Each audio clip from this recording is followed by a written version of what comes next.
Media playback is unsupported on your device. Media caption: President Trump we didn't have an interview. Donald Trump has rejected doubts over his mental health raised in a bombshell new book, describing the book as fiction and the author as a fraud. His remarks followed an earlier rebuttal on Twitter, in which the president claimed he was a very stable genius who was very smart.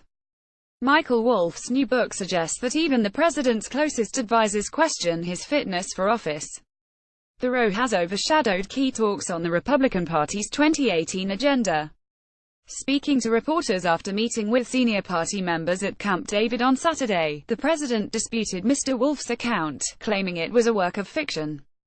Addressing the questions about his mental capacity, he said, "I went to the best colleges, I had a situation where I was a very excellent student, came out and made billions and billions of dollars, became one of the top business people, went to television and for 10 years was a tremendous success, as you probably have heard." He disputed Mr. Wolff's claim of a 3-hour on-the-record interview between the two.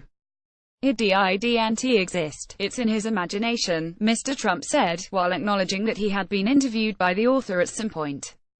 Skip Twitter post by @real Donald Trump: "Actually, throughout my life, my two greatest assets have been mental stability and being, really smart. Crooked Hillary Clinton also played these cards very hard and, as everyone knows, went down in flames. I went from very successful businessman to top TV star, Donald J.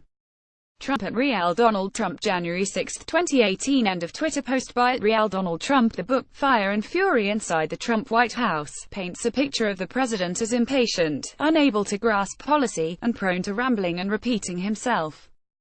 The fallout from the book has loomed over the Camp David meeting, a gathering of key Republicans designed to thrash out legislative priorities for 2018. Mr. Trump gave a press conference at the presidential retreat, flanked by Senate Majority Leader Mitch McConnell, Speaker of the House Paul Ryan, Vice President Mike Pence and other senior Republicans. The president, who has previously derided Camp David and opted instead to stay at his Florida club, Mar-a-Lago, told reporters that the retreat was a very special place with a feeling you don't have in many places.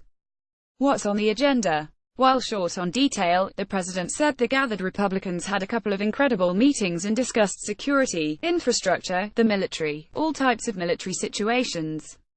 On North Korea, he said he hoped rare talks between North and South Korea will go beyond the Olympics, with the U.S. joining the process at the appropriate time. He said the country would fight the scourge of drug addiction, and praised the success of countries that have treated the problem harshly. Those are the ones that have much less difficulty, he added. He has previously praised the leader of the Philippines, Rodrigo Duterte, over his drug policy. Mr. Duterte has encouraged the extrajudicial executions of drug offenders by police and vigilantes. On immigration, he said he hoped to work with the Democrats on a resolution to DACA, the so-called Dreamers program for immigrants who came to the U.S. as undocumented children, and reiterated that Mexico would in some way pay for his border wall. The book Everyone's Talking About, Fire and Fury went on sale early on Friday, days ahead of its scheduled release, amid the president lawyer's attempts to block its publication. It has become an instant bestseller. The book describes a Trump team shocked by their own win on election night, White House staffers saying Mr. Trump's mental powers were slipping, and senior administration officials calling Mr. Trump an idiot. Media playback is unsupported on your device. Media caption: Michael Wolff tells the BBC that Donald Trump's team came to believe he could not function as president. It has also sparked a public rift between Mr. Trump and his former aide Steve Bannon, who is quoted as accusing Mr. Trump's eldest son Donald Jr. of treasonous behavior in meeting a group of Russians. Mr. Bannon and the author have both been the target of the president's ire over the past few days. The former cried when he lost his job last year. Mr. Trump said the latter had written a book full of lies, he added. On Friday, U.S. Secretary of State Rex Tillerson told CNN that he had no reason to question Mr. Trump's mental fitness.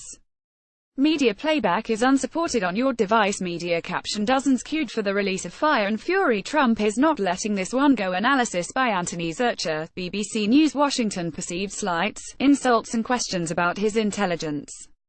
If Donald Trump's recent Twitter feed is any indication, these are the topics on the president's mind as he settles in for the night and when he rises in the morning. Given the daunting tasks facing the administration and Congress in the coming weeks, some of his allies and aides at Camp David may view the president's concerns as misdirected. That Mr. Trump feels compelled to respond to criticism, however, should come as little surprise. This is particularly true when the topic is his intellect, the strength of which he frequently boasts. In Fire and Fury, Michael Wolff recounts tales by White House aides of a president with a short attention span, bouncing from issue to issue like a pinball. In recent interviews, the author has said the president's aggressive reaction to his book proves this point. It seems, however, that Mr. Trump's counterattack is just getting started. More on this story.